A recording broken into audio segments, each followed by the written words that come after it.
दोस्तों ये स्टोरी का 89 भाग है। अगर आपने इस स्टोरी के पिछले वाले भाग नहीं देखे तो मैंने प्लेलिस्ट में मेंशन कर दिया, आप जरूर जा करके चेकआउट करें।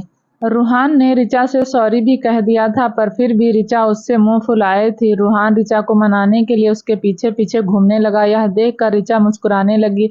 वह रूहान को तंग करने के लिए उसे अपने पीछे पीछे और घुमाने लगी। रिचा समुंदर के किनारे आ गई। रूहान भी उसके पीछे पीछे वहीं चला गया। तभी रिचा के पास जाकर रूहान ने उसे पीछे से अपनी बाहों में भर लिया और उसके कंधे पर अपना चेहरा टिकाकर बोला, हाँ तो अब तुम भी शरारत करने लगी हो। इतना बोलकर उसने रिचा के गाल को अपने होठों से छूकर आगे कहा, जिसे चाहते हैं उसे सताते नहीं है मेरी जान। बोलते हुए रूहान की पकड़ रिचा की कमर पर और कस गई। रिचा ने शर्म से अपनी पलकें झुका ली। समुंदर की लहरें दोनों के पैरों को चूम कर जा रही थी। ढलता सूरज आसमान में अपनी लालिमा चारों ओर बिखेरे हुए था। वह नजारा आंखों को सुकून और दिल को ठंडक देने वाला था।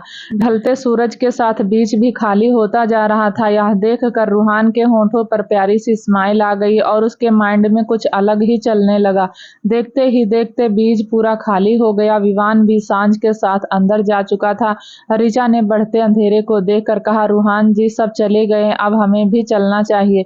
रिचा की बात पर रूहान ने कहा, हमारा रिसोर्ट यहाँ से 10 मिनट की दूरी पर है, थोड़ी देर रुक कर चले जाना। रूहान की बात सुनकर रिचा उसकी बाहों में घूम गई और सवालिया नजरों से उसे देखने लगी। तभी रूहान ने उसकी खूबसूरत आंखों को देखकर कहा, क्या हुआ, मुझे ऐसे क्यों देख रही हो। रिचा ने डायरेक्ट उसकी आंखों में देखते हुए सवाल किया, इरादे क्या हैं आपके। रिचा का सवाल सुनकर रूहान ने अपने एक हाथ से बालों को पीछे किया और हल्की मुस्कुराहट के साथ बोला, सब चाहते हैं हम एक छोटा सा खिलौना दें जिसके साथ वह सभी पूरा दिन खेल सके। रूहान की बात सुनकर रिचा के गाल पर उंगली रख सोचते हुए बोली, खिलौना, वह तो वह लोग मुंबई में भी खरीद सकते हैं, फिर हमसे क्यों मांग रहे हैं। रिचा की बात सुनकर रूहान उसे देखता रह गया। क्या यह लड़की इतनी बेवकूफ है जो उसे इतनी सी बात समझ नहीं आई। रूहान का मन कर रहा था क्या करे। जो खिलौना चाहिए वह सिर्फ हम ही दे सकते हैं। वह खिलौना मुंबई में तो क्या कहीं नहीं मिलेगा, सिर्फ हम ही दे सकते हैं। रूहान की बात सुनकर रिचा फिर से सोच में डूब गई। उसे सोचता देखकर रूहान ने कहा, मेरी जान इतना मत सोचो, मैं हूं ना। तभी रिचा रूहान की बात को इग्नोर कर बोली, अगर ऐसी बात है तो वह खिलौना हमें भी चाहिए, हमें भी उससे खेलना है। रिचा की बात सुनकर रूहान खुश हो गया और उसने रिचा को कसकर पकड़ते हुए कहा, डोंट वरी मेरी जान, मैं हूं ना, मैं तुम्हारे लिए खिलौने की लाइन लगा दूंगा। रूहान की बात से खुश होकर रिचा ने अपनी बाहें रूहान के नेक पर लपेट दी और मुस्कुराते हुए उसे देखने लगी। तभी रूहान ने अपने माथे को रिचा के माथे से जोड़ दिया और उसकी नाक पर किस कर दिया। उसने धीरे से रिचा के दोनों गालों को चूमा और उसके होठों से खेलने लगा। रिचा रूहान की इस तरह की शरारत करते देख रिचा उससे दूर होने लगी, पर तभी रूहान ने उसे अपने और करीब कर लिया और उसके होठों पर अपने होंठ रख दिए। वह दोनों एक दूसरे को किस कर रहे थे। वहां उनके सिवा कोई और नहीं था। रूहान रिचा को अपना प्यार जताने लगा। वह उसके होठों से होकर उसकी नेक, शोल्डर, कॉलर बोन पर किस किए जा रहा था। रिचा के हाथ रूहान की पीठ और गर्दन पर घूम रहे थे। इधर रिसोर्ट में जब विवान और सांझ फ्रेश होकर डाइनिंग रूम में आए तो वहां उनके अलावा कोई और नहीं था। दोनों ने पहले एक दूसरे को देखा और फिर सांझ ने कहा, सभी कहाँ हैं। विवान इस सवाल का जवाब बखूबी जानता था, पर वह सांझ को नहीं बता सकता था कि सब कहाँ हैं। उसने कुछ नहीं कहा और चेयर पीछे कर बैठ गया। विवान को बैठते देखकर सांझ भी बैठ गई और दोनों ही डिनर करने लगे। डिनर के बाद सांझ अपने सवालों में ही उलझी हुई अपने रूम में आ गई। तभी उसकी नजर बालकनी में खड़े विवान पर गई। विवान को देखते हुए सांझ भी उसकी ओर चली गई। उसने पीछे से ही विवान के कंधे पर हाथ रखा तो विवान ने तिरछी नजरों से उसे देखकर उसे आगे कर दिया और उसे अपनी बाहों में भरकर बोला, तुमने हमारे फ्यूचर के बारे में क्या सोचा है। विवान के सवाल पर सांझ उसे तिरछी नजर से देखते हुए बोली, मैं कुछ नहीं समझी। विवान सांझ की बात पर हल्का सा मुस्कुरा दिया और अंधेरे को देखते हुए बोला, तुम्हें लड़का चाहिए या लड़की। विवान के डायरेक्ट सवाल ऐसे करने से वह सांझ परेशान हो गई। उसे खांसी आ गई और वह खांसते हुए बोली, क्या। सांझ के ऐसे शॉकिंग रिएक्शन को देखकर विवान ने कहा, क्यों, क्या तुम नहीं चाहती हमारा बेबी हो। सांझ धीरे से बोली, ऐसी बात नहीं विवान जी, मैं चाहती हूँ पर इतनी जल्दी। हाँ, क्योंकि सब चाहते हैं, उन्होंने इसीलिए हमें यहाँ भेजा है। विवान की बात सुनकर सांझ रूम में चली गई और वह विवान को अजीब तरह से देखने लगी। उसे यह सारी बातें सुनकर झटके पर झटका लग रहा था और विवान इन्हीं बातों को इतने आराम से कहे जा रहा था। सांझ ने बेचैनी का एक घूंट गले से नीचे उतारा और विवान को देखकर पलकें झुकाकर धीरे से बोली, ओके। सांझ अपने मन में ही कुछ सोच रही थी कि तभी उसे ख्याल आया उसके इस मंथ के पीरियड मिस हो गए हैं। यह ख्याल आते ही सांझ की आंखें बड़ी हो गई और उसने विवान को एक नज़र देखकर मन में ही खुद से कहा, क्या मैं प्रेग्नेंट हूँ? तभी सांझ को वह रात याद आई जब उसने विवान की आंखों में पेपर से स्प्रे मारा था। उस रात को याद कर सांझ ने एक बार फिर खुद से ही कहा, यह पॉसिबल है? फिर भी विवान को देखते हुए सांझ ने खुद से ही सवाल किया, क्या मैं यह बात विवान जी को बता सकती हूँ? फिर खुद ही अपने सवालों का जवाब देते हुए बोली, नहीं नहीं, अभी नहीं, पहले निश्चित तो हो जाए, क्या पता यह सिर्फ मेरा वहम हो। पहले कल चेक करूंगी, उसके बाद ही विवान जी से इस बारे में बात करूंगी। सांझ को इतनी देर से चुप देखकर और अलग अलग तरह से मुंह बनाते देखकर विवान ने कहा, तुम क्या सोच रही? विवान की आवाज सुनकर सांझ ने जल्दी से कहा, नहीं कुछ भी तो नहीं। बोलते हुए वह विवान के सीने में लग गई। तभी उसके होंठों पर बड़ी सी स्माइल आ गई। वह मन में ही स्माइल करते हुए खुद से बोली, मेरा और विवान जी का बेबी कितना क्यूट होगा। ओ माय गॉड, अगर मैं सच में प्रेग्नेंट हूँ तो मैं 9 महीने वेट कैसे करूँ? उसका मुझे देखना होगा, वह कैसा दिखता होगा, विवान जैसा या फिर मेरे जैसा। सांझ की यह खुशी देखने लायक थी। उसके चेहरे पर आई यह चमक भले ही अभी विवान से छुपी थी, पर कब तक दूसरी तरफ मुंबई में सुहानी गहरी नींद में सो रही थी। पर कियान की आंखों में नींद नहीं थी, वह कुछ सोच रहा था। कियान राघव को वार्निंग तो दे आया था, पर उसे राघव पर थोड़ा सा भी भरोसा नहीं था। राघव की आंखों में प्यार ने बगावत की आग देखी थी। कियान को विवान और विहान की परवाह नहीं थी, उसे किया की चिंता सता रही थी। वहीं राघव किया को ना अपना निशाना बना ले। ऑस्ट्रेलिया में राघव और रुद्र थाई गर्ल के बारे में बात कर रहे थे। थाई गर्ल का माल कल आने वाला था और वह माल पूरे 1 हफ्ते तक राघव के पास रहने वाला था। वह दोनों उसी की सेफ्टी के बारे में बात कर रहे थे। तभी राघव का फोन रिंग हुआ। राघव फोन की डिस्प्ले पर फ्लैश हो रहे नाम को देखकर धीरे से स्माइल करते हुए उसने कॉल रिसीव कर लिया। दूसरी तरफ से किसी ने कुछ कहा तो राघव की मुस्कान उसकी बातें सुनकर और गहरी हो गई। तभी उसने कॉल कट कर अपना फोन चेक किया और तभी उसके एक्सप्रेशन और भी ज्यादा डेंजरस हो गए। गोवा में आज सभी शॉपिंग करने मॉल आए हुए थे। आर्या पीहू दोनों जमकर शॉपिंग कर रही थी। रिचा और झरना दोनों ही एक गिफ्ट शॉप में थे और सभी के लिए कुछ ना कुछ खरीद रही थी। इधर सांझ की नजर बगल वाले शॉप पर चली गई। वह सब बच्चों के कपड़े और टॉय से भरी थी। सांझ उसको देखते ही उसके कदम खुद ब खुद शॉप की तरफ चले गए। उसके होठों पर एक प्यारी सी स्माइल और आंखों में चमकती। सांझ का चेहरा बच्चे के बारे में सोच सोचकर बहुत ब्लश कर रहा था।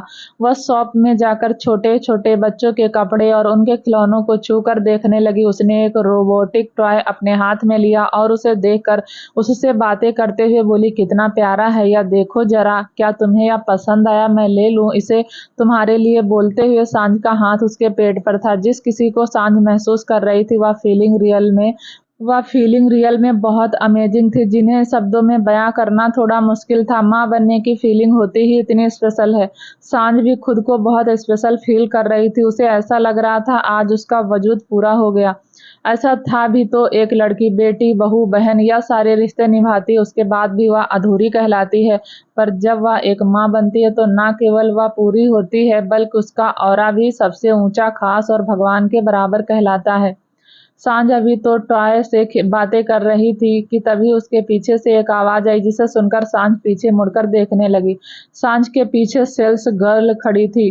सेल्स गर्ल ने सांझ को देखकर स्माइल करते हुए कहा, मैम क्या मैं इसे पैक कर दूं? सेल्स गर्ल की बात सुनकर सांझ कुछ सेकंड रुककर सोचने लगी। फिर वह भी स्माइल करते हुए बोली, पैक दिस। सेल्स गर्ल ने उसके हाथ से टॉय लिया और पैक करने लगी। सांझ घूम घूम कर और चीजों को देखने लगी और तभी उसकी नजर उससे कुछ दूरी पर लगी भीड़ पर गई। सांझ भी इस ओर चली गई। सांझ जगह बनाकर भीड़ के अंदर देखने लगी। अंदर एक लेडी न्यू बॉर्न बेबी को कैसे कैरी करती है और उसे कैसे रखती है, उसकी मसाज कैसे करती है, यह सब सिखा रही थी। सांझ उसकी बातें और उसकी एक्टिविटी को ध्यान से देखने लगी। तभी उसने पर्स से अपना फोन निकाला और उसका वीडियो शूट करने लगी। इधर झरना ने रिचा को एक पैरेट कलर की साड़ी दिखाते हुए कहा, रिचा देखो नया साड़ी माँ पर कैसी लगेगी? रिचा साड़ी को देखते हुए बोली, पहले तुम यह बताओ यह साड़ी तुम किसके लिए देख रही हो? स्वाति मासी के लिए या सुहानी बुआ के लिए? रिचा की बात सुनकर झरना साड़ी को देखते हुए बोली, हम सोच रहे हैं दोनों के लिए सेम कलर ले लेते हैं। दोनों पर ही यह कलर बहुत अच्छा लगेगा। झरना की बात सुनकर ऋचा ने उससे हाँ कहा और वह दोनों सबके लिए और शॉपिंग करने लगे। इधर विवान, विहान, रूहान तीनों एक साथ बैठे थे। वे जानते थे लड़कियों को शॉपिंग करने में टाइम लगेगा, इसलिए वह तीनों ही आराम से कैफेटेरिया में बैठे अपनी कॉफी एंजॉय कर रहे थे। बैठे तो पहले वहां 5 पपेट अक्षत और गौतम दोनों ही बहाना बनाकर चले गए थे। वह दोनों ही आर्या और पीहू के साथ शॉपिंग करवा रहे थे, या यूं कहें कि दोनों के शॉपिंग बैग उठाकर उनके पीछे पीछे चल रहे थे। इधर सांझ शॉप से निकलकर ऋचा और झरना को ढूंढने लगी कि तभी वह एक अनजान शख्स से टकरा गई। सांझ ने उसे एक नज़र देखकर सॉरी कहा और आगे बढ़ गई, तो वहीं वह शख्स आगे जाकर पिलर के पीछे छुपकर किसी को कॉल करने लगा। कॉल रिसीव होते ही उस आदमी ने कॉल पर कहा, यस सर, सब मॉल में ही है, मैंने चेक कर लिया। उसकी बात सुनकर दूसरी तरफ से किसी ने कुछ कहा तो उस आदमी ने रिप्लाई में सिर्फ इतना कहा, ओके सर। इतना बोलकर उसने कॉल कट कर दिया और लिफ्ट की तरफ बढ़ गया। इधर सांझ अभी भी झरना और ऋचा को ढूंढ रही थी कि तभी उसकी नज़र एक केमिस्ट शॉप पर गई। केमिस्ट शॉप को देखकर सांझ को कुछ याद आया और वह शॉप की तरफ चली गई। उसने शॉप से एक प्रेगनेंसी टेस्ट लिया और उसे देखते हुए चलने लगी कि तभी एक बार फिर वह किसी से टकरा गई। सांझ ने सामने देखा तो उसके पीछे झरना खड़ी थी और उसे घूर रही थी। ऋचा भी उसे पैनी नजरों से देख रही थी। दोनों को ही देखकर सांझ ने जल्दी से अपने हाथ में पकड़ी प्रेगनेंसी किट को अपने पीछे छुपा लिया और दोनों जबरदस्ती स्माइल दी। सांझ की नकली स्माइल को वह दोनों पहचान गई थी। तभी झरना ने सांझ को आंखें दिखाते हुए कहा, क्या छुपा रही हो तुम? झरना का सवाल सुनकर सांझ सिर हिलाते हुए बोली, कुछ भी तो नहीं। तो सांझ की बात पर ऋचा ने कहा, सांझ देखो, हमसे झूठ मत बोलो, हमने तुम्हें केमिस्ट की दुकान से निकलते देखा और जब तुम कुछ छुपा भी रही हो, चलो जल्दी से दिखाओ क्या छुपाया है तुमने। सांझ चोरी पकड़ी जाने पर दोनों को मुंह बनाकर देखने लगी और फिर धीरे से अपने हाथ को उनके सामने कर दिया। सांझ के हाथ में प्रेगनेंसी किट देखकर ऋचा और झरना दोनों की ही आंखें हैरानी से बड़ी हो गई और दोनों ही एक साथ किट देखकर बोली, सच में ऐसा है? Are you pregnant? झरना के यह बोलते ही सांझ ने जल्दी से उसके मुंह को अपने हाथों से ढक दिया और मुंह बनाकर बोली, आराम से बोलो यार, चिल्लाकर क्यों बता रही हो? तभी ऋचा ने सांझ को देखते हुए कहा, पहले हमारे सवालों के जवाब दो, क्या यह सच है? सांझ ने ऋचा की तरफ देखकर कहा, अरे मुझे अभी सिर्फ डाउट है, श्योर नहीं हूँ, इसलिए तो इसे खरीदा है। ऋचा सांझ की बात समझते हुए सिर हिलाने लगी, तो वहीं झरना ने सांझ के हाथ को अपने मुंह पर से हटाया और उसे घूरते हुए बोली, सांझ यार, कम से कम हमें तो बता देती, और हमें लगता है कि तुम ही देखना, रिजल्ट पॉजिटिव ही आएगा। सांझ ने झरना की बात पर गहरी सांस लेते हुए कहा, ठीक है, पर अभी तुम दोनों किसी से कुछ कहोगी नहीं जब तक हम निश्चित नहीं हो जाते। सांझ की बात पर दोनों ने सिर हिला दिया। वह तीनों ही कैफेटेरिया में बैठे विवान, रूहान और विहान के पास आ गई। रूहान ने तीनों को देखकर कहा, हाँ शॉपिंग हो गई। सांझ और ऋचा ने रूहान की बात पर सिर हिला दिया, तो वहीं झरना स्माइल करते हुए बोली, हाँ भाई हो गई, जरा एक बार अपना क्रेडिट कार्ड चेक कर लेना। ऋचा भाभी ने आज इतनी शॉपिंग की है, कहीं आपके कार्ड की वैलिडिटी ना खत्म हो गई हो। झरना की बात पर सभी हंस दिए, तो वहीं ऋचा उसे घूरकर देखने लगी। तभी वहां वे चारों ही आ गए। अक्षत और गौतम के हाथ में शॉपिंग बैग देखकर झरना ने कहा, इसे कहते हैं पत्नी व्रता। फिर विहान की तरफ देखकर उसे अक्षत और गौतम को दिखाते हुए आगे कहा, देखो और कुछ सीखो इनसे, इसे कहते हैं परफेक्ट हस्बैंड। अपनी वाइफ के साथ घूम घूम कर शॉपिंग करवा रहे हैं और साथ में शॉपिंग का बोझ भी उठा रहे हैं। आपकी तरह नहीं एक कोना पकड़कर चुपचाप बैठ गए। झरना का इतना लंबा चौड़ा डायलॉग सुनकर विहान ने उसे अपनी ठंडी नजरों से देखा और मन में ही खुद से कहा, इस लड़की का कुछ करना पड़ेगा, या हर बार सबके सामने मुझे सुना ही देती है। जहां विहान यह सब सोच रहा था, तो वहीं विवान और रूहान दोनों ही मंद मंद मुस्कुरा रहे थे। झरना की बात से ऋचा और सांझ दोनों एग्री कर रही थी। वह सभी एक साथ मॉल से बाहर आए। सभी इस समय मॉल की पार्किंग में थे। विवान, विहान और सभी गाड़ी निकालने लगे। सभी लड़कियां एक तरफ खड़ी बातें कर रही थी कि तभी अचानक से ही कुछ लोगों ने उन्हें आकर घेर लिया। अचानक उन आदमियों को देखकर वे सभी डर गई और सभी एक साथ चिल्लाई। गाड़ी निकाल रहे वे सभी लोग उनकी आवाज सुनकर उनकी तरफ देखने लगे। कुछ लोग जबरदस्ती सांझ, झरना, ऋचा, पीहू, आर्या सभी को जबरदस्ती गाड़ी में बैठा रहे थे।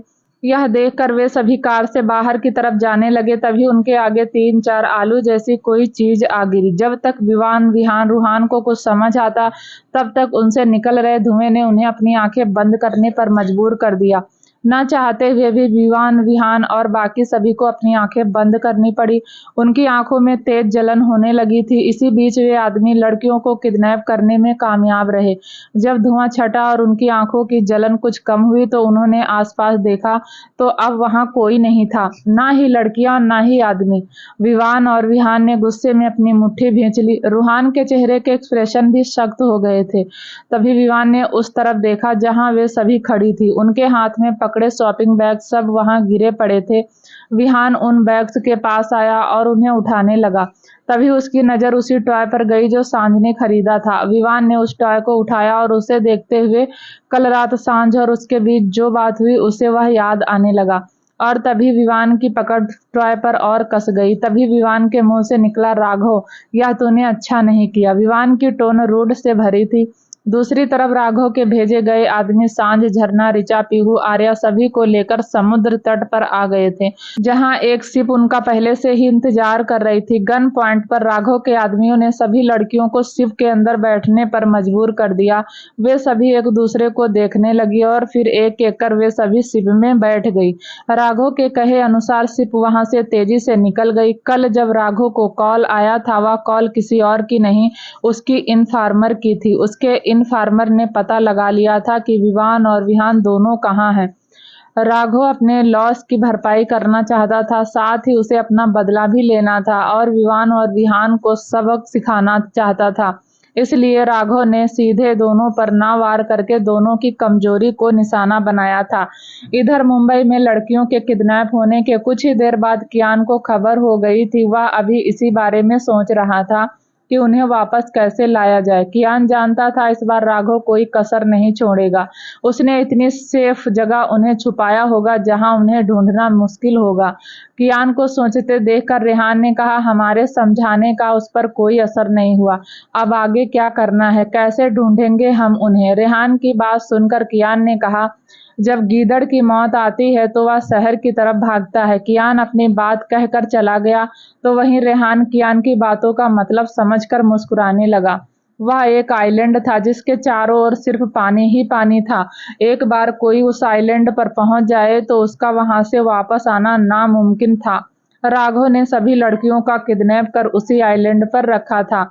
कियान ने सच ही कहा था। इस बार राघव ज्यादा सावधान रहेगा और वह था भी। इसलिए तो उसने इस आइलैंड को चुना था जहां ना कोई नेटवर्क सिग्नल कुछ भी नहीं था और वह लड़कियां चाह कर भी वहां से भाग नहीं सकती थी। चारों तरफ पानी होने की वजह से वह उसी आइलैंड पर मजबूर होकर रहती। आइलैंड के सभी रास्ते पर राघव के गार्ड तैनात थे। उनकी नजरें बाज की तरह चौकड़ी थी। आइलैंड पर एक तरफ फार्म हाउस बना था और दूसरी तरफ घना जंगल था जहां खतरनाक जानवर होने के भी आसार थे। फार्म हाउस के अंदर एक बड़े रूम में सभी लड़कियों को चेयर से बांधा हुआ था। उन सभी के हाथों को चेयर के पीछे कर बांधा था और उनके मुंह पर टेप लगी थी। उनके पैरों को भी चेयर से बांधा हुआ था। वह सभी एक दूसरे को देखकर एक दूसरे को हिम्मत दे रही थी। आंखों में सभी के दर्द था, पसीने से सभी भीगी हुई थी। फार्म हाउस के टेरेस पर एक हेलीपैड बना था जहां पर अभी अभी एक चॉपर आकर लैंड हुआ था। चॉपर के लैंड होते ही उसमें से राघव बाहर आया। उसने ब्लैक कलर का सूट पहना था। वह एक हाथ की उंगली में गन फंसाए नचाते हुए आ रहा था। उसके सामने करीब 8 से 10 गार्ड खड़े थे। राघव उनके सामने आकर खड़ा हो गया, फिर अपनी आंखों पर से चश्मा हटाते हुए गार्ड से कहा, किसी को शक तो नहीं हुआ हम पर? गार्ड ने कहा, नो सर, सभी ग्राउंड फ्लोर पर हैं। जैसा आपने कहा था सभी को वैसे ही रखा है। राघव उसकी बात पर होठों को टेढ़ा कर मुस्कुरा दिया और चला गया। राघव सभी के सामने खड़ा था। वह सभी राघव को घूर कर देख रही थी। राघव समझ रहा था वह सभी उन्हें नफरत से देख रही हैं। तभी राघव ने सबको देखते हुए कहा, मेरी तुम लोगों से कोई पर्सनल दुश्मनी नहीं है। तुम सब यहाँ इसलिए हो क्योंकि तुम सभी ओबराय से जुड़ी हो। अगर तुम्हारे हस्बैंड मेरी बात मान लेते हैं तो मैं तुम सभी को जाने दूंगा। प्रॉमिस, तुम लोगों को एक खरोंच भी नहीं आएगी। पर अगर उसने मेरी बात नहीं मानी तो उसकी सजा तुम लोगों को मिलेगी। बोलते हुए राघव के होठों पर जहरीली मुस्कान थी। और तभी राघव ने एक गार्ड को इशारा किया तो उस गार्ड ने झरना के पास जाकर उसके मुंह पर से टेप हटा दिया। झरना के मुंह से टेप के हटते ही वह गहरी गहरी सांस लेने लगी। तभी राघव ने उसे देखते हुए कहा, मिसेज विहान ओबराय, कैसा लग रहा है मेरे लैंड में आकर। झरना ने राघव की बातें सुनकर उसे घूर कर देखते हुए कहा, राघव पछताओगे तुम, वह तुम्हें नहीं छोड़ेंगे। तुम जानते नहीं हो तुमने हमें किडनैप करके कितनी बड़ी गलती की है। तुम मरोगे अब। झरना बोल ही रही थी कि तभी राघव ने गार्ड को इशारा किया तो उस गार्ड ने वापस से उसके मुंह पर टेप लगा दिया। राघव ने झरना को देखकर कहा, 2 सेकंड के लिए मुंह क्या खोला, तुम तो लेक्चर देने लगी। मैं तुम्हारा पति नहीं हूँ जो तुम्हारी बकवास सुनूंगा। आई एम राघवेंद्र राय चंद्र राव। राघव का ऐसा रूप देखकर झरना सहम गई तो उसे डरते देखकर राघव हंस दिया और हंसते हुए ही बोला, यही डर जो अभी मैं तुम्हारी आंखों में देख रहा हूँ, तेरे पति की आंखों में भी यही डर देखना है मुझे। राघव यह कहते हुए शैतान लग रहा था तो वहीं अपनी बात बोलकर चला गया। एक दूसरे को देखा और आंखों से एक दूसरे को इशारे किए दूसरी तरफ मुंबई में विवान विहान सभी के साथ वापस आ गए थे। जब उनके साथ सांझ, झरना, ऋचा, पीहू, आर्या नहीं दिखी तो सभी टेंशन में आ गए। सभी उनसे सवाल कर रहे थे पर उनके सवालों का जवाब विवान या रूहान किसी के पास नहीं था। वह सभी सबको इग्नोर कर अपने अपने रूम में चले गए। उनके जाने के बाद सुहानी, स्वाति, शिवी जो पैनिक हो रही थी, कियान ने उनको समझाया तो वह कुछ शांत हुई। कुछ देर बाद वे सभी कियान के सामने खड़े थे। उन सभी की नजरें नीचे झुकी हुई थी। कियान सब जानता था इसलिए उसे उनसे कोई एक्सप्लेनेशन नहीं चाहिए थी। कियान ने सबको देखते हुए कहा, जो हो गया उसके बारे में सोचकर टाइम वेस्ट मत करो, उन्हें वापस कैसे लाना इस बारे में सोचो। कियान की बात से सभी एग्री करते थे। कियान की बात पर विवान ने सर झुकाए हुए ही कहा, वह उन्हें बहुत दूर ले गया है, वहां जहां के बारे में हमने सोचा भी नहीं होगा। विवान अभी बोल ही रहा था कि तभी कियान ने कहा, आइलैंड। जैसे ही कियान ने कहा सभी उसे सिर उठाकर देखने लगे। सभी हैरान थे। कियान ने अपनी बात को जारी रखते हुए आगे कहा, जहां उन्हें वो ले गया है वह एक आइलैंड है, पर कौन सा आइलैंड है, कहाँ है या नहीं कोई जानता। जल्दी ही उसका फोन आएगा और वह अपनी बात तुम्हारे सामने रखेगा। कियान ने यह इतने कॉन्फिडेंस से कहा था कि सभी उसे और हैरानी से देखने लगे। कियान ने अभी बात पूरी ही की थी कि तभी विवान का फोन रिंग हुआ। फोन की रिंग सुनकर कियान होठों को तिरछा कर बोला, उसी का है। विवान ने अपने फोन का डिस्प्ले देखा तो उस पर एक प्राइवेट नंबर शो हो रहा था। विवान ने कियान की तरफ देखा तो कियान ने उसे कॉल रिसीव करने का इशारा किया। विवान ने कॉल रिसीव कर फोन स्पीकर पर रख दिया। विवान का फोन स्पीकर पर रखते ही दूसरी तरफ से किसी के जोर जोर से हंसने की आवाज आई। सभी उस आवाज को पहचानते थे, वह राघव की आवाज थी। विवान ने अपने गुस्से को कंट्रोल कर कहा, राघव। उसके या कहते ही राघव ने कहा, तेरी यही बात तो मुझे बहुत पसंद है, तू टाइम वेस्ट नहीं करता, सीधा पॉइंट पर आता है। इतना बोलकर राघव कुछ सेकंड रुका और फिर विवान को चिढ़ाते हुए आगे कहा, सुना है तूने अपने बाप जोरावर की नाक में दम कर रखा है। राघव के यह बोलते ही विवान ने गुस्से में कहा, mind your language. Raghav Vivaan का गुस्सा होते देख कर राघव ने कहा, इतना गुस्सा नहीं करते जूनियर ओबराय, अभी बाजी मेरे हाथ में, कहीं ऐसा ना हो तेरे गुस्से की भरपाई तेरी बीवी को करनी पड़े। सोचना भी मत राघव ऐसा करने की, मैं तेरी जान ले लूंगा। विवान ने अग्रेसिव होकर कहा तो राघव ने फिर से उसे गुस्सा दिलाते हुए कहा, डोंट वरी, मुझे तेरी बीवी में कोई इंटरेस्ट नहीं, पर जिसमें है वह तेरे पास है तो सौदा सिंपल है और तेरे फायदे का भी मुझे सिर्फ एक चाहिए। बदले में तू सबको ले जा, अपनी वाली को और अपने भाई की वाली को भी। राघव बोल रहा था और बाकी सभी उसकी बातें शांति से सुन रहे थे। हालांकि गुस्सा सभी को आ रहा था पर सब जानते थे इस बार बाजी राघव के हाथ में, इसलिए सभी खामोश रहे। राघव ने कॉल पर आगे कहा, तू चुप है, इसका मतलब तुझे मेरी बातें समझ नहीं आई। कोई बात नहीं, मैं समझा देता हूँ। इतना बोलकर राघव ने दूसरे हाथ में फोन लिया और लेफ्ट साइड कान पर फोन रखते हुए सीरियस टोन में कहा, किया को लेकर आ और इन सबको लेकर जा। राघव के यह बोलते ही विवान का पेशेंस जवाब दे गया और उसने गुस्से और नफरत के मिले जुले भाव से कहा, तू मेरे सामने नहीं इसलिए जिंदा है अभी तक, वरना तेरी सांसें जो तूने कहा है उसके अगले ही पल मैं उसे रोक देता। राघव विवान की बात पर जोर जोर से हंसने लगा।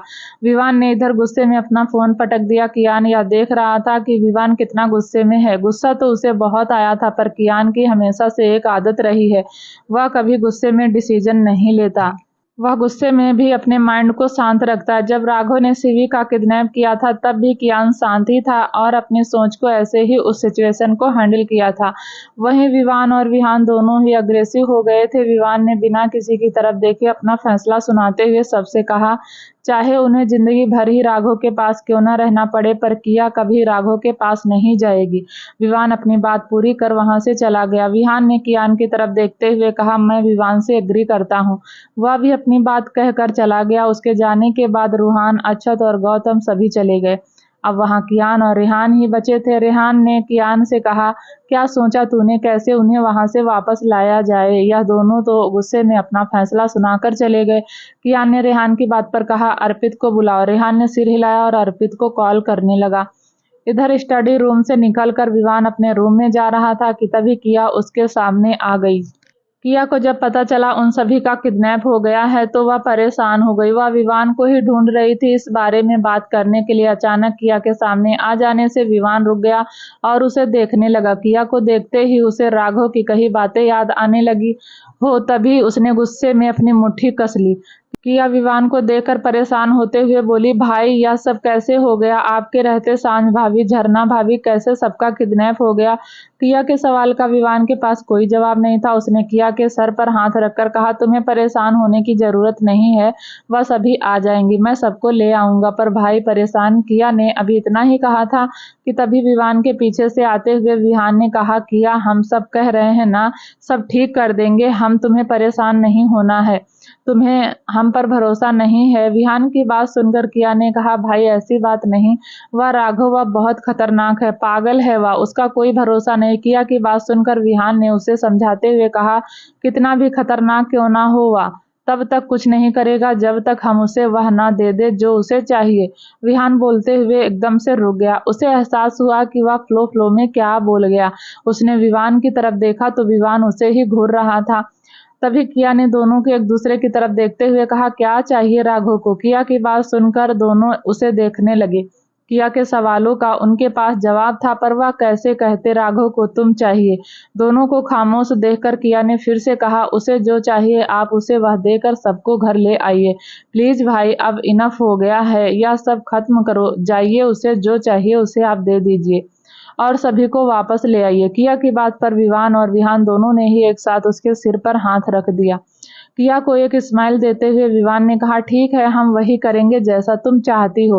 विवान की बात सुनकर किया खुश हो गई और दोनों को देखते हुए स्माइल करते हुए बोली, सच्ची? विहान ने उसका सर सहलाते हुए कहा। किया दोनों की बातें सुनकर एक साथ दोनों को गले लगा गई। दूसरी तरफ आइलैंड फार्म हाउस के टेरेस पर एक और चॉपर लैंड हुआ। चॉपर के लैंड होते ही 3 लोग बाहर आए, जोरावर, कोबरा और रुद्र। वह तीनों ही कुछ मिनटों बाद राघव के सामने खड़े थे। राघव को जो देखकर जोरावर स्माइल करते हुए बोला, वाह राघव वाह, तुमने आज वह कर दिया जो मैं कब से करने की सोच रहा था पर कर नहीं पाया। जोरावर की बात सुनकर राघव के होठों पर प्राउडनेस से भरी स्माइल आ गई। तभी जोरावर ने आगे कहा, बाकियों के साथ तुम क्या करते हो यह तुम्हारी मर्जी, बस मुझे कमिश्नर की बेटी चाहिए, उसे मेरे हवाले कर दो। जोरावर की बात पर राघव उसे एकटक देखते हुए बोला, क्यों, सिर्फ वही क्यों तुम्हें चाहिए?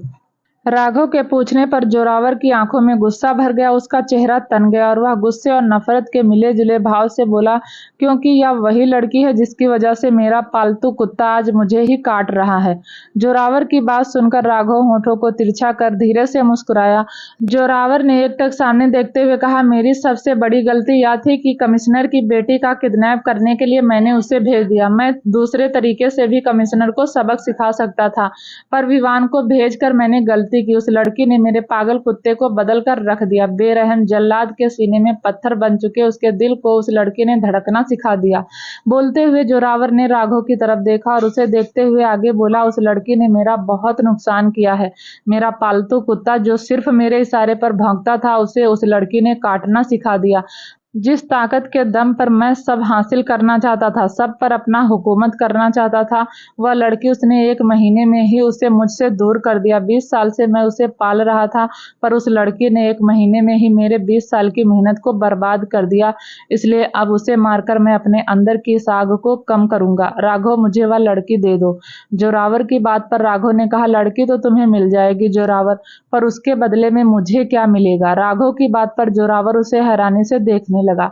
उसे समझ नहीं आ रहा था, उन दोनों के बीच तो सारी बात पहले ही हो चुकी है कि अब वह दोनों एक दूसरे के साथ मिलकर काम करेंगे।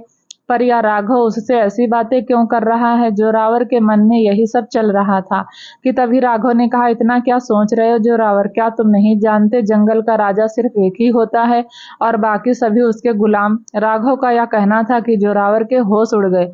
वह राघव की कही बातों का मतलब समझते हुए मन ही मन खुद से बोला, तो क्या राघव चाहता है मैं अब से उसके लिए काम करूं? पर यह कैसे हो सकता है? अगर मैं उसके लिए काम करूंगा तो उसका गुलाम कहलाऊंगा। फिर सब पर हुकूमत करने का मेरा यह ख्वाब कैसे पूरा होगा? नहीं नहीं, मैं राघव की बात नहीं मान सकता। राघव मेरा इस्तेमाल कर रहा है। पहले मेरी बेटी से अपने भाई की शादी करवाई और अब मुझे गुलाम बनाना चाहता है।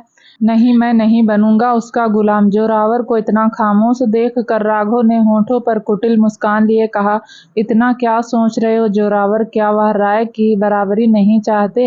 राघव के बोलने पर जोरावर बोला, हाँ चाहता हूँ। तो फिर इतना क्या सोचना, चुपचाप से मेरा ऑफर एक्सेप्ट कर लो और काम करो मेरे साथ, मेरे पार्टनर बनकर, नहीं मेरे गुलाम बनकर। जानते हो ना, जंगल का एक ही राजा होता है जो कि मैं हूँ, मेरी जगह कोई नहीं ले सकता। जोरावर राघव की बातों को ध्यान से सुन रहा था। उसकी बात पूरी होते ही जोरावर ने मन ही मन खुद से कहा, अभी भले ही बाजी तुम्हारे हाथ में हो राघव, पर वह दिन भी जल्दी ही आएगा जब बाजी मेरे हाथ में होगी। बस एक बार कार्तिक यहाँ आ जाए, उसके बाद सब मेरे इशारे पर नाचेंगे। राघव ने जोरावर को चुप देखकर एक बार फिर से कहा, तुम फिर से सोचने लगे जोरावर? क्या प्लान बना रहे हो तुम अपने छोटे से दिमाग में? कहीं तुम हम सबको मारकर सब पर राज करने का तो नहीं सोच रहे? एग्जैक्टली राघव, मैं यही सोच रहा हूँ, जोरावर ने राघव को देखते हुए मन ही मन कहा। फिर जल्दी से राघव से बोला, नहीं, क्या तुम्हें लगता है मैं ऐसा कुछ कर सकता हूँ? मेरी सारी पावर तो तुम्हारे हाथ में है, तुम जैसा चाहोगे वैसा ही होगा। जोरावर की बात पर राघव होठों को तिरछा कर मुस्कुरा दिया। उसकी मुस्कुराहट मिस्टीरियस थी, जैसे उसके दिमाग में अभी बहुत कुछ चल रहा हो। राघव से बात करने के बाद जोरावर दूसरे कमरे में चला गया, जिसके पीछे पीछे कोबरा भी चला गया। कमरे के अंदर आते ही जोरावर ने कमरे के अंदर रखे कुछ शोपीसेज को गुस्से में तोड़ दिया। जोरावर गुस्से में पूरे कमरे में तोड़ फोड़ मचा रहा था। कोबरा उसका पागलपन करते देखकर डर गया। उसका गला सूख रहा था। वह जोरावर को रोकना चाहता था, पर उसे डर था कहीं वह सारा गुस्सा उस पर ही ना निकाल दे। यह सोचकर कोबरा बराबर एक कोने में खड़ा रहा और जोरावर को पागलपन करते देखता रहा। जोरावर रुककर हंसते हुए गुस्से में बोला, कल का आया लौंडा मुझे अपना गुलाम बनाएगा, जोरावर को अपना गुलाम बनाएगा। जानता नहीं है वह मुझे, मैं क्या कर सकता हूँ उसके साथ? समझता क्या है वह अपने आप को? बहुत बड़ा गैंगस्टर है वह। अरे मेरे बेटे के सामने किसी की कोई औकात नहीं। बस एक बार वह आ जाए, उसके सामने कोई नहीं टिकेगा, ना यह सवाल, ना विवान और ना ही उसका बाप कियान ओबराय। यह कहकर जोरावर रुक गया और फिर गहरी गहरी सांसें लेते हुए तिरछी नजरों से कोबरा को देखा। कोबरा की नजरें जैसे ही जोरावर से मिली, कोबरा ने जल्दी से नजरें नीची कर ली। जोरावर लंबे कदमों से उसके पास आया और कोबरा की कॉलर पकड़कर बोला, कहा था ना तुझसे, उसे बुलाया क्यों नहीं अभी तक तूने उसे? जोरावर को इतना गुस्से में देखकर और उसकी बातें सुनकर कोबरा डर गया। उसने जल्दी में अटकते हुए कहा, जोरावर, वह उसे मैसेज भेज दिया है 2 दिन पहले ही, अब तक उसे मैसेज मिल भी गया होगा। यह कहते हुए उसने जोरावर की आंखों में देखा, फिर अगले ही पल नजरें नीचे कर आगे कहा, शायद मिलने वाला होगा। आप जानते हैं वह यहाँ से कितना दूर है? समय तो लगेगा ही उस तक मैसेज पहुँचने में। जैसे ही कोबरा ने अपनी बात पूरी की, जोरावर ने उसे जोर से पीछे धकेल दिया। कोबरा उसके धक्के के लिए तैयार था, इसलिए उसने खुद को संभाल लिया। जहाँ एक तरफ जोरावर गुस्से और नफरत की आग में जल रहा था, तो वहीं राघव अपनी जीत की खुशी मना रहा था। राघव को ऐसा लग रहा था सब उसके कंट्रोल में है। इसी भ्रम में राघव सी फार्म हाउस के रूम में बैठा आगे का प्लान बना रहा था। उसके पास सौदागर 2 थे, पर सौदा करने वाली चीज एक राघव के सामने रखा था, जिसके सभी प्यादे और सिपाही को वह अपने इशारों पर चला रहा था। रुद्र ने राघव को अकेले चेस खेलते देखकर कहा, भाई यह आप क्या कर रहे हैं? आपने कमिश्नर की बेटी का सौदा जोरावर से भी कर लिया और विवान से भी, पर आप उसको देंगे किसे? राघव ने चेस में अपनी अगली चाल चलते हुए कहा, कोई उसी को मिलेगी जो उसकी कीमत चुकाएगा। राघव की बात सुनकर रुद्र ने कहा, पर भाई जोरावर ने तो आपकी बात मान ली, अब वह आपका गुलाम बनने को भी तैयार है। रुद्र अभी बोल ही रहा था कि तभी राघव ने बीच में ही कहा, रुद्र अभी तुम्हें बहुत कुछ सीखना है और फर्स्ट लेसन जरूरी नहीं जो जुबान से तुम्हारा गुलाम बना हो वह दिमाग से भी तुम्हारा गुलाम ही हो। राघव की इस बात पर रुद्र ने कहा, मैं समझा नहीं भाई। तो राघव ने चस से नजरें हटाकर रुद्र की तरफ देखा और उसे देखते हुए बोला, जोरावर के मुंह से हाँ निकली है, जो कि हमारे ही दबाव डालने से उसने कहा है, पर बगावत उसकी आंखों में दिखती है। वह किसी का तो वेट कर रहा है, कुछ तो है ऐसा जो वह सबसे छुपा रहा है। राघव ने सोचते हुए खुद से कहा और फिर से रुद्र की तरफ देखकर कहा, तुझे कनिष्का से कुछ पता चला? राघव के पूछने पर रुद्र ने ना में सिर हिलाते हुए कहा, नहीं भाई, सी इज वेरी क्लेवर। उसने एक शब्द नहीं कहा। रुद्र की बात पर राघव ने हंसते हुए कहा, जोरावर का खून है, चालाक तो होगी ही। इतना कहकर राघव ने कुछ सेकंड का पोज लिया। रुद्र जैसे ही जाने को हुआ, राघव ने उसे रोकते हुए कहा, रॉबर्ट का भेजा कंसाइनमेंट यहाँ ले आओ। राघव की बात सुनकर रुद्र चौंक गया और उसने हैरानी से कहा, भाई आर यू सीरियस? आप जानते हैं ना, अगर उसके कंसाइनमेंट को कुछ भी हुआ तो उसकी भरपाई हमसे वह करेगा। कुछ ना हो इसलिए तो यहाँ लाने के लिए कहा है। यहाँ प्लेस है, इसके बारे में किसी को नहीं पता। यहाँ कंसाइनमेंट सेफ रहेगा। तुम जितनी जल्दी हो सके सारा माल यहाँ शिफ्ट कर दो। राघव ने रुद्र को आर्डर देते हुए कहा। रुद्र भी हाँ में सिर हिलाकर चला गया। रुद्र के जाते ही राघव ने डेविल स्माइल करते हुए कहा, अब आएगा मजा। इतना बोलकर राघव उस कमरे से निकलकर वापस उसी कमरे में गया जहां उसने सांझ, झरना और सभी को रखा हुआ था। राघव सबके सामने चेयर पर बैठा था। उसके इशारे पर एक बार फिर सबके मुंह से टेप हटा दी गई। टेप के हटते ही वह सभी गहरी गहरी सांसें लेने लगे। इससे पहले कोई कुछ कहता, राघव ने कहा, एक शब्द फालतू नहीं, मैं यहाँ किसी की बातें सुनने नहीं आया। So keep quiet and listen to me carefully. Raghav ने यह एक तरह से सभी को धमकी दी थी। सभी उसकी बातें सुनकर सहम गई थी। एक दूसरे की शक्ल देखते हुए वह सभी खामोशी से उसकी बात सुनने लगी। राघव ने सांझ और झरना की तरफ देखते हुए कहा, तुम्हारे पति को तुमसे कोई लगाव नहीं, उन दोनों ने तुम्हें मरने के लिए मेरे पास छोड़ दिया। राघव बोल ही रहा था कि सांझ ने उसे रोकते हुए बीच में कहा, झूठ, तुम झूठ बोल रहे हो राघव, विवान जी ऐसे नहीं है। सांझ का साथ देते हुए झरना ने कहा, हाँ, वह दोनों ऐसे नहीं है, उन्हें हमारी परवाह है, वह हमसे प्यार करते हैं। झरना ने राघव से आंखें मिलाते हुए कहा। तो राघव उसकी बात पर हंसने लगा और हंसते हुए ही कहा, अच्छा प्यार है तो फिर वह दोनों मेरी बात क्यों नहीं मान रहे? एक के बदले में तुम सबकी रिहाई, सौदा फायदे का है, फिर क्यों नहीं वह दोनों उसे देकर तुम लोगों को यहाँ से ले जाते? बोलो क्यों? दोनों ने मेरी शर्त सुनते ही फोन रख दिया। राघव की बातें सांझ, झरना, ऋचा, पीहू, आर्या सभी के मन में शक का बीज बो रही थी। सभी ने एक दूसरे को देखा और फिर राघव की तरफ देख झरना ने अपने दिमाग का इस्तेमाल करते हुए कहा, हमारी आजादी के बदले में किसे मांगा है तुमने? झरना का सवाल सुनकर राघव होठों को तिरछा कर मुस्कुरा दिया और झरना को देखते हुए कहा, किया ओबराय। इतना कहते ही झरना हंसने लगी। उसे हंसते देखकर राघव की भौहें तन गई और उसने झरना को घूरते हुए, स्टॉप यू लाफिंग झरना। राघव की बात सुनकर हंसी को कंट्रोल करते हुए बोली, राघव तुमने सोचा भी कैसे? तुम्हें किया मिल जाएगी। हमारी जगह यहाँ कोई भी होता तब भी किया तुम्हें कभी नहीं मिलती। झरना की बात पर राघव ने एरोगेटली कहा, बेवकूफ लड़की, तुम्हारा पति अपनी बहन को बचाने के लिए तुम्हें मरने के लिए मेरे पास छोड़ रहा और तुम उसी की साइड ले रही हो। बोलते हुए राघव खड़ा हुआ और उसने वापस से एक गार्ड को इशारा किया तो वह उनके मुंह पर टेप लगाने आया। जैसे ही उसने गार्ड के मुंह से टेप लगाने को हुआ तभी सांझ ने कहा, मुझे वॉशरूम जाना है। सांझ की बात सुनकर गार्ड ने राघव की तरफ देखा तो राघव ने उसे रस्सी खोलने का इशारा किया। गार्ड ने सांझ की रस्सी खोल दी। सांझ ने अपने एक हाथ से दूसरे हाथ को रगड़ा और राघव को एक नजर देखकर बाहर जाने लगी। राघव के इशारे पर एक गार्ड सांझ के पीछे पीछे जा रहा था। सांझ अभी दरवाजे तक आई ही थी कि उसे ऐसा लगा जैसे उसका सिर भारी हो रहा। उसने एक हाथ से अपना सर पकड़ लिया और तभी उसकी पलकें एकदम से बंद हो गई और सांझ चक्कर खाकर दरवाजे के पास ही गिर गई। चौक पर सभी ने सांझ की तरफ देखा और झरना, ऋचा, पीहू, आर्या सभी जोर से चिल्लाई। सांझ वे सभी उठकर उनके पास जाना चाहती थी पर उनके हाथ पैर चेयर से बंधे होने की वजह से वह अपनी जगह से हिल भी नहीं पाई। सांझ को बेहोश होते देखकर राघव ने 2 उंगली माथे पर रखकर सहलाने लगा। वह सांझ के पास गया और उसे अपनी बाहों में उठा लिया। वह सांझ को लेकर जाने लगा तभी झरना ने उसे रोकते हुए कहा, तुम सांझ को कहाँ ले जा रहे हो?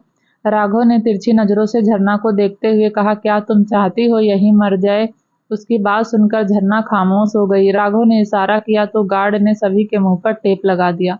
राघव सांझ को अपनी बाहों में उठाया उसे दूसरे रूम में ले आया। उसने सांझ को बेड पर लिटाया और बेहोश पड़ी सांझ को देखते हुए एक बार फिर अपना माथा सहलाया। क्या मुसीबत है, डॉक्टर को बुलाओ। राघव ने सांझ को देखते हुए झुंझलाकर एक गार्ड से कहा, तो वह जल्दी से रूम से निकलकर चला गया। करीब 1-2 घंटे बाद एक फीमेल डॉक्टर कुछ गार्ड के साथ उसी रूम में आई और उसने सबको बाहर जाने का बोलकर सांझ को आज चेकअप करने लगी। सांझ को चेक कर डॉक्टर ने राघव को अंदर बुलाया और उसे देखते हुए बोली, आपका नाम क्या है मिस्टर? वह डॉक्टर राघव को नहीं जानती थी। इमरजेंसी में उसे एक पास के ही एक आइलैंड से लाया गया था। डॉक्टर को देखते ही राघव ने उसकी बातों का जवाब दिया।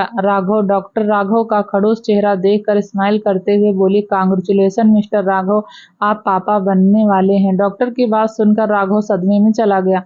क्या मैं पापा? व्हाट नॉनसेंस, राघव ने मन ही में खुद से कहा। दरअसल डॉक्टर ने राघव को सांझ का हस्बैंड समझ लिया था, इसलिए वह उसे कांग्रेचुलेशन दे रही थी। राघव जैसे ही डॉक्टर के गलतफहमी दूर करने के लिए कुछ बोलने को हुआ कि तभी डॉक्टर ने उससे कहा, देखिए मिस्टर राघव, आपकी वाइफ बहुत कमजोर हैं, आप प्लीज उनकी डाइट का ख्याल रखें, उन्हें प्रॉपर डाइट। और आपका बच्चा इतना बोल कर वह रुक गई। राघव उसे घूरने लगा। तभी डॉक्टर ने गहरी सांस लेकर कहा, आई विल सजेस्ट कि आप जल्दी ही इन्हें हॉस्पिटल ले जाकर इनका प्रॉपर चेकअप करवाइए। जैसे ही डॉक्टर चुप हुई, राघव ने कहा और पूछा। राघव की टोन सुनकर डॉक्टर उसे अजीब तरह से देखने लगी। उसने सिर हिलाया तो राघव ने उसे बाहर जाने का इशारा किया। डॉक्टर बाहर चली गई। राघव ने एक नज़र सांझ को देखा और मुंह फेर लिया। बाप कौन बन रहा है और बधाइयां मुझे मिल गई हैं। मैं ओबराय का नामो निशान मिटा देना चाहता हूं और यहाँ उनका परिवार डे बाय डे बढ़ता जा रहा है। अपनी बात पूरी कर वह सांझ को एक नज़र देखकर चला गया। वह अपने रूम में आया और किसी को कॉल कर फोन कान पर लगा लिया। 2 ही रिंग में उसकी कॉल रिसीव हो गई।